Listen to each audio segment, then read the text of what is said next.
ఆంధ్రప్రదేశ్లో రాయలసీమ మ్యానుఫ్యాక్చరింగ్ హబ్గా మారుతోంది అనేది పెద్ద చర్చగా మారింది. కానీ అంతకంటే ముందు ఆంధ్రప్రదేశ్లో రాయలసీమ ఫుడ్ ప్రాసెసింగ్ హబ్గా మారుతుంది.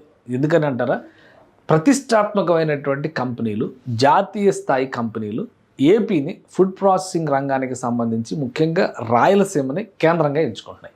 క్యాంపా కోలా ప్రాజెక్టు గురించి మనకు తెలుసు. రిలయన్స్ ఇండస్ట్రీస్ పెద్ద ఎత్తున క్యాంపా కోలాకి సంబంధించినటువంటి ఒక యూనిట్ని ఏపీలోనే రాయలసీమలోనే పెట్టబోతుంది. మరీ ముఖ్యంగా కర్నూలు, అనంతపురం మధ్య ఉన్నటువంటి ప్రాంతంలో. అలానే కుప్పంలో ఫుడ్ ప్రాసెసింగ్కి సంబంధించినటువంటి అమూల్ డైరీ ఫార్మ్స్ కూడా అక్కడ ఏర్పాటవుతున్నాయి. ఇప్పుడు తిరుపతిలో రోజుకి 1,00,000 లీటర్ల ఐస్ క్రీమ్ ఉత్పత్తి చేసేటువంటి సామర్థ్యంతో హ్యాంగో కంపెనీ ప్రారంభించారు.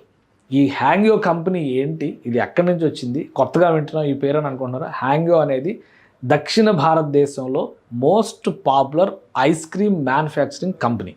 దీని గురించి వివరాలు మీకు మరింత వివరంగా వివరించేటువంటి ప్రయత్నం చేస్తాను. ఇది హ్యాంగ్యోకి సంబంధించినటువంటి వెబ్సైటు. ఈ వెబ్సైట్ని చూసే ముందర రాష్ట్రంలో తిరుపతి హ్యాంగ్యో కంపెనీకి సంబంధించినటువంటి వెబ్సైటు. ఇది మనం తెలుగు రాష్ట్రాల్లో కొంచెం తక్కువ మందికి పరిచయం అయి ఉండొచ్చు, కానీ ఇది దక్షిణాది మొత్తాన్ని రిప్రజెంట్ చేస్తున్నటువంటి ఐస్ క్రీమ్. కేరళ ఇక్కడ ఒక్కసారి మనం ఇది చూస్తే కనుక, ఈ మ్యాప్ చూస్తే కేరళ, తమిళనాడు ప్రారంభమైంది, కర్ణాటకలో మ్యాంగ్లూరు కేంద్రంగా ప్రారంభమైనటువంటి సంస్థ ఇది.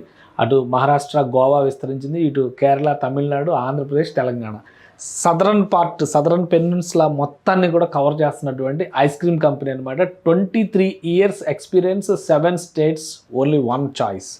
ఇది వీళ్ళ నినాదం. సో అన్నిట్లో అవైలబుల్ ఉంది. హ్యాంగ్యో కంపెనీకి సంబంధించింది ఒక భారీ ప్లాంట్ని ప్రారంభించారు ఒక 4-5 రోజుల క్రితం.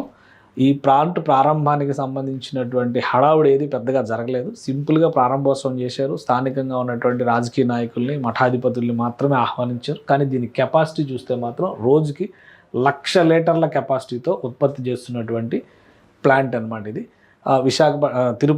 తిరుపతి కేంద్రంగా జరుగుతున్నటువంటి కంపెనీది ప్రారంభోత్సవం అయిపోయింది. ఏర్పాటు చేయడం కాదు, ఇది ప్రారంభోత్సవం అయిపోయింది. సుమారు 200 మందికి ఉద్యోగాలు వస్తాయి అన్నారు. లోపల ప్లాంట్ లోపల కూడా కొన్ని ఇన్ఫ్రాస్ట్రక్చర్ మొత్తం ఏర్పాటైంది. ఇవి కొంతమంది నాయకులు వెళ్ళి పరిశీలించారు, ఐస్ క్రీమ్లు టేస్ట్ చేశారు, ఎలా ఉంది ఏంటనే దాని మీద కూడా చర్చ జరిగింది. సో 250 మందికి డైరెక్ట్ జాబ్స్ వస్తాయి.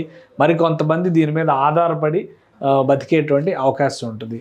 హ్యాంగో కంపెనీ ఒక 2 అన్నదమ్ముల స్ఫూర్తి. వాళ్ళిద్దరు అన్నదమ్ములు ఒక ఆసక్తితో దీన్ని ఒక ప్రోడక్ట్గా డెవలప్ చేయాలని చెప్పని తీసుకొచ్చి 1997లో చేసినటువంటి ప్రారంభం అనమాట. అక్కడి నుంచి ఇది పుంజుకుంది. అలానే ఈ హ్యాంగ్యో కంపెనీకి ఉన్నటువంటి ట్రాక్ రికార్డు, దానికి ఇక్కడ మొత్తం కంప్లీట్గా ఫుడ్ విషయంలో ఇప్పుడు మనం ఎక్కువ భయపడేది ఏంటంటే ఫుడ్ ప్రాసెసింగ్లో వచ్చేటువంటి కలర్స్ కానీ, హానికరమైనటువంటి రసాయనాలు కానీ, వీటన్నిటితో బాధపడతాయి. ఇది పూర్తి హైజీనిక్, అలానే ఆర్గానిక్ కాంబినేషన్స్తో తయారు చేసినటువంటి ఐస్ క్రీమ్. అందుకని చాలా ఫాస్టెస్ట్ గ్రోయింగ్, మ్యాంగ్లూరు కేంద్రంగా మొదలైనటువంటి వ్యవస్థ ఇది.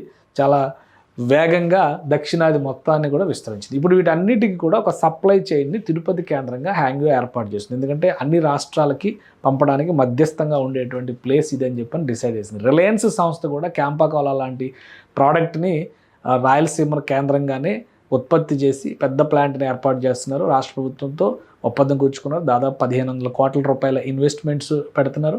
వీటన్నిటికీ కూడా క్లియర్ పిక్చర్ ఉంది.